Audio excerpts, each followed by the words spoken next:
cabinet decision. What people do not understand are the different contracts that are awarded. It lies in the scope of contract. The NYA scope of contract is different from that of the assemblies. So whatever monies are given to the assemblies are to focus on a different scope of work.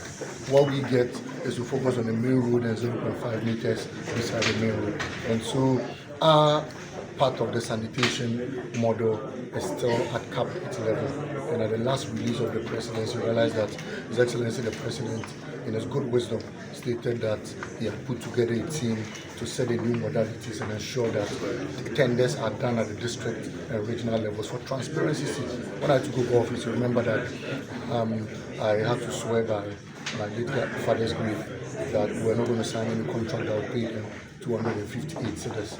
I said so because 258 cedis was unreasonable, and in this modern era, paying someone 250, in fact, dashing someone 258 cedis even means you've done nothing.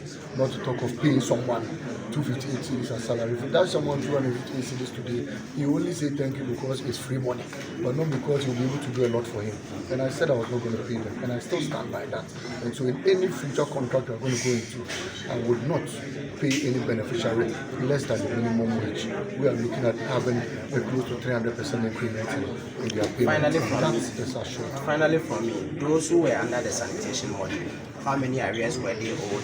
What is their fate now? Are they going to be paid, or it's after the committee has been able to establish the way forward? They can only be paid when we as YA pay the service provider, and that's zoomlion. If we don't pay zoomlion, he can also pay them. And as it stands now, we are owing. It's a fact. I can't see off head, but we are owing. I mean, when you owe someone, you must admit that I owe you. And then you say, I'm apologizing. I plead with you to give me time to pay. And so we owe zoomlion.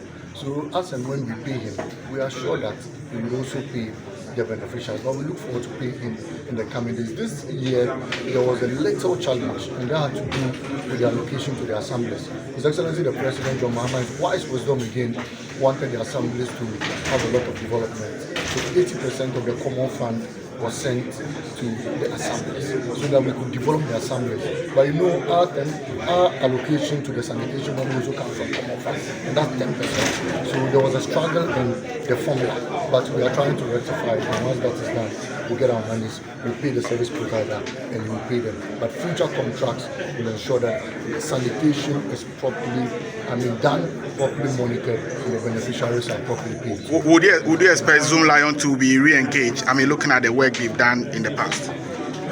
That expectation does not lie within my domain. It lies within the domain of the Tender Evaluation Committee. As a separate committee supposed to go through all tenders and then arrive at a conclusion. I am not a member of that committee, so I cannot tell whether at the end of the evaluation he can win the contract or not. But you've seen the work they have done in the past? Yes, I've seen a lot of the things they have done. One of it is that zoomlion as an entity out of Ignite has Metro TV part of it. So you ask that question.